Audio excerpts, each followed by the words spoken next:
मान लीजिए कि मैं अभी अभी दुनिया में आया हूँ, अभी अभी मेरा जन्म हुआ है, अभी अभी मैं पैदा हुआ हूँ, और मैं चाहता हूँ कोई मेरे कानों में अजान न फूंके और कोई संस्कृत के मंत्र न पढ़े। शहर जौनपुर का उर्दू अदब में एक बहुत ख़ास और अहम मकाम रहा है। शफ़ीक़ जी आप सामने तशरीफ़ रखती हैं, अतिया ज़ैदी साहबा, शफ़ीक़ जौनपुरी साहब, वामिक़ जौनपुरी, नुशूर बायदी, इन सब का इस शहर से ताल्लुक़ रहा है। इस लिहाज से ये शहर तो अपनी एक अदबी पहचान रखता ही है। गर उस शहर का बाशिंदा अपने आप को कैस कहता हो यानी मजनू, तो उसके कलाम में ख़ुद ब खुद एक ताबनाकी आ जाती है। अल्लामा इकबाल तो ये शिकायत करते हुए चले गए कि वादिये नजद में वो शोर सलासिल न रहा, कैस दीवानाए नज़ाराए महफिल न रहा, हौसले वो न रहे, हम न रहे, दिल न रहा, घर ये उजड़ा है कि तू रौनक़ महफिल न रहा। लेकिन एक कैस आज भी दीवानाए नज़ाराए महफिल है और अपने सरकश और बागी कलाम की वजह से रौनक़ महफिल भी। मैं कैस जौनपुरी साहब से दरख्वास्त करता हूँ कि वो तशरीफ़ लाएँ।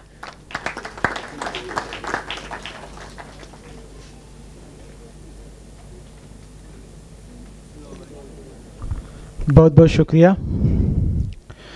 मैं आप सबसे कुछ मांगने आया हूँ।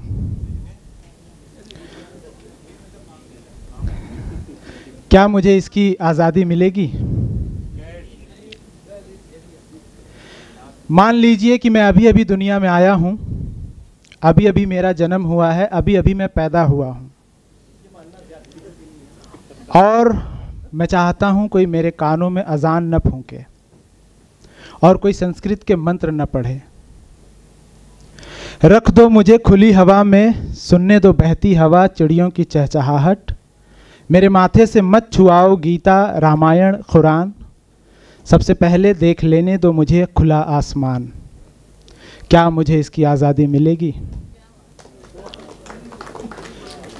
मैं चाहता हूँ तुम मेरा कोई नाम भी न रखना, नाम रखते ही मैं मिट जाऊँगा, बट जाऊँगा, कट जाऊँगा। नाम रखते ही मैं तुम्हारी जागीर हो जाऊँगा।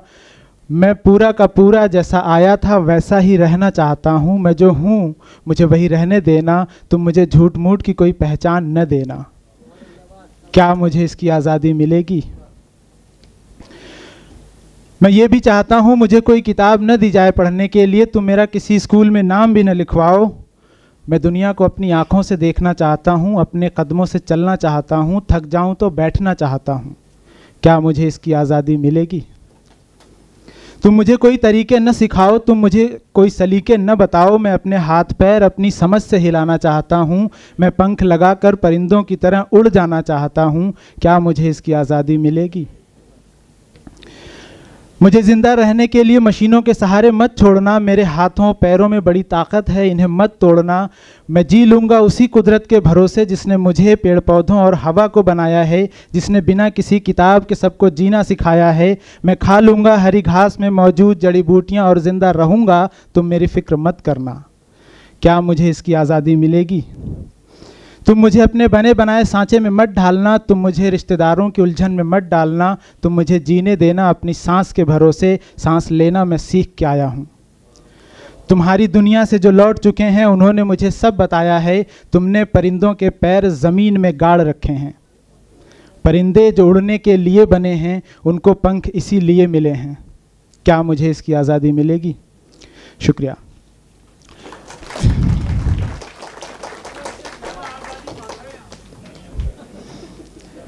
जी, और यहाँ बैठी तमाम ख़वातीनों से मैं अपनी एक बात कहना चाहता हूँ। एक तरीके से मेरे दिल की बात है, मैं माफ़ी चाहता हूँ। नज़्म है कि मैं एक मर्द हूँ, मैं एक मर्द हूँ और मैं माफ़ी चाहता हूँ केरल की जिशा से, दिल्ली की निर्भया से। मैं शर्मिंदा हूँ क्योंकि मेरी ही ज़ात जिसे मर्द कहते हैं में से कुछ लोगों ने तुम्हें शर्मसार किया। तुम्हारे साथ कुछ मर्दों ने जो किया, यकीन मानो सुनते ही मेरी आंखों में आंसू आ गए थे। ऐसा लगा था जैसे किसी ने मेरे जिस्म के अंदर खंजर घुसा के मेरे वजूद का गला रेत दिया हो और कुछ कट सा गया हो मेरे भीतर। मैं एक मर्द हूँ और मैं माफ़ी चाहता हूँ उन मासूम बच्चियों से जिनकी उम्र सिर्फ 2 साल या 4 साल होती है, लेकिन फिर भी वो किसी मर्द की हवस का शिकार होती हैं। मैं एक मर्द हूँ और मैं माफ़ी चाहता हूँ दुनिया की हर औरत, लड़की और बच्ची से। कुछ मर्द तुम्हारी आबरू से खेलना अपना शौक़ समझते हैं। फूल को देख के खुश होने के बजाय तुम्हारी मुलायम पंखुड़ियों को नोच कर अपने पैरों तले कुचल देते हैं। मैं एक मर्द हूँ और मैं माफ़ी चाहता हूँ सीता से राम की गलती के लिए। उन्होंने सब कुछ जानते हुए भी तुम्हारी अग्नि परीक्षा ली, फिर भी तुम्हें जंगल में फेंकवा दिया। मैं एक मर्द हूँ और मैं तुमसे कहना चाहता हूँ अब तुम्हें किसी पति परमेश्वर या मर्यादा पुरुषोत्तम की दासी बने रहने की कोई ज़रूरत नहीं है। तुम स्वतंत्र हो आवाज़ उठाने के लिए। अब तुम्हें दोबारा अग्नि परीक्षा देने की ज़रूरत नहीं है। लेकिन अगर अब भी कोई तुम्हारे सामने राम बनने की कोशिश करे तो इस बार अग्नि में उसे भी अपने साथ खड़ा करना।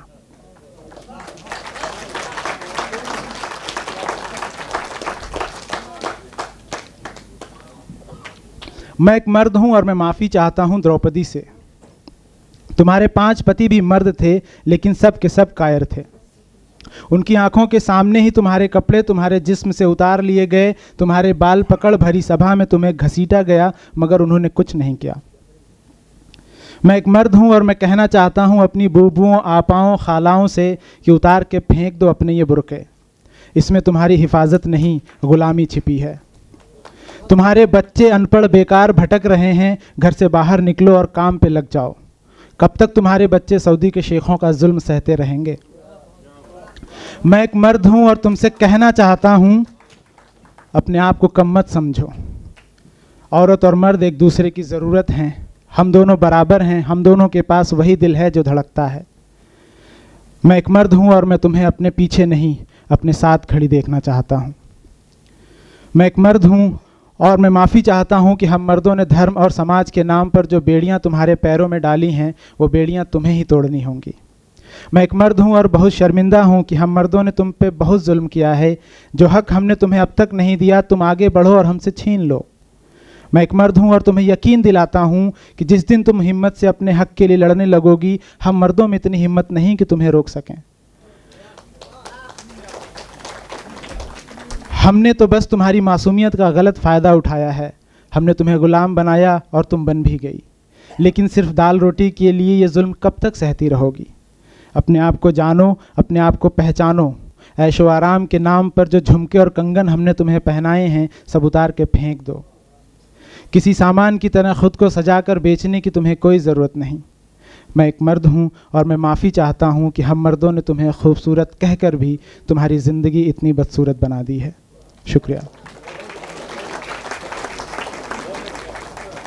हमारे जूते कौन चमकाएगा?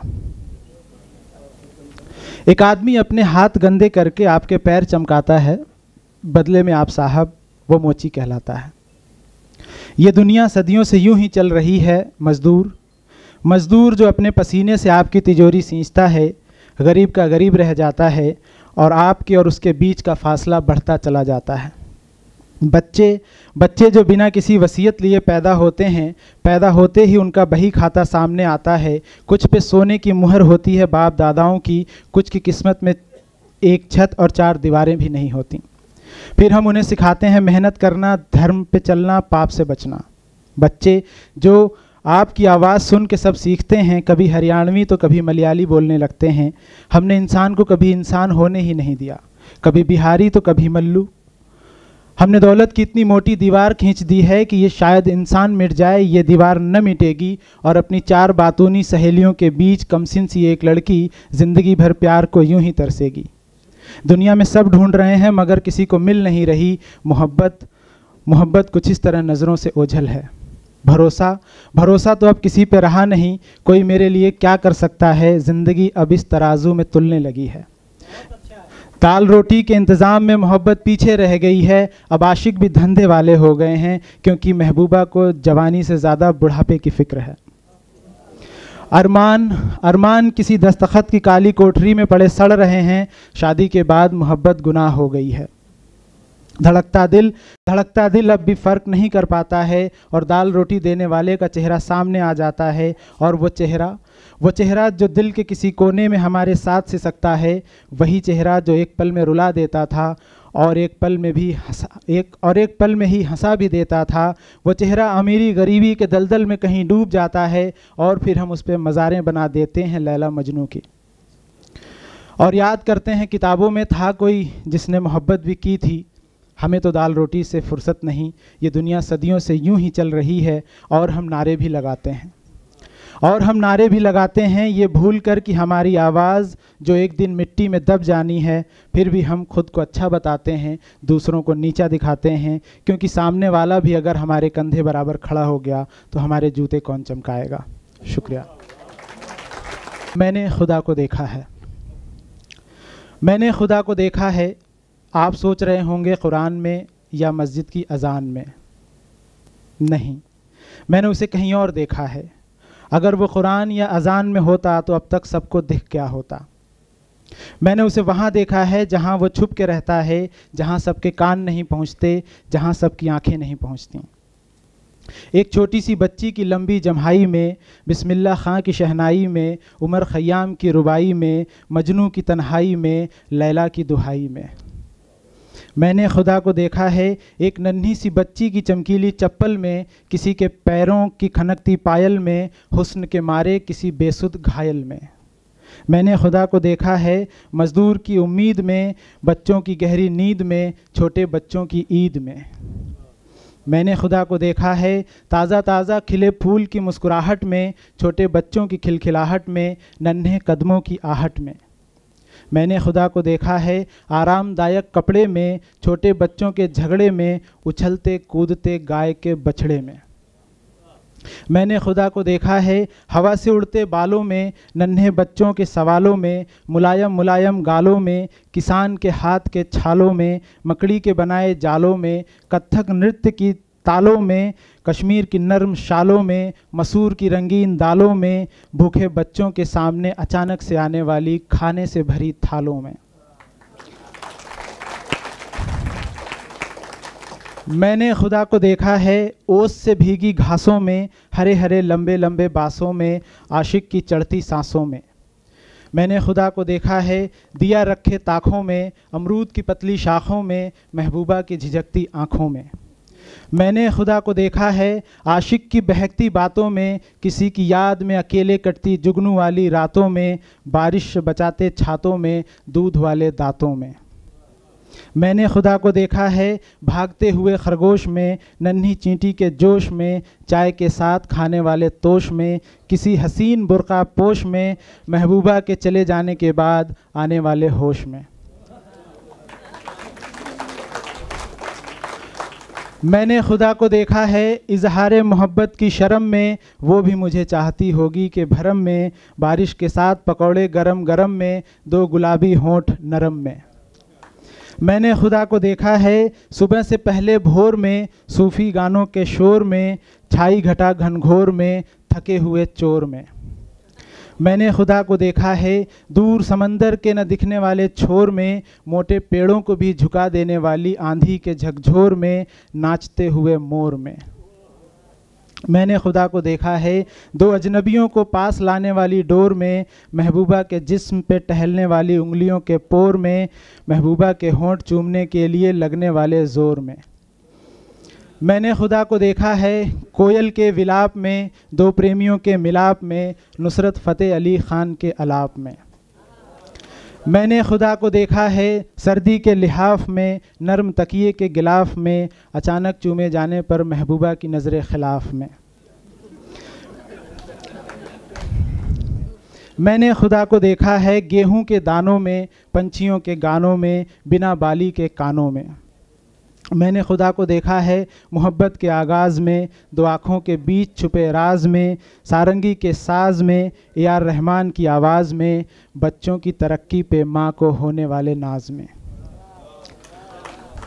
मैंने खुदा को आज तक वहाँ नहीं पाया जहाँ मुझे औरों ने बताया, खुदा ने मुझे अपना चेहरा न जाने क्यों इस तरह दिखाया। बहुत बहुत शुक्रिया। बहुत बहुत शुक्रिया कैस साहब।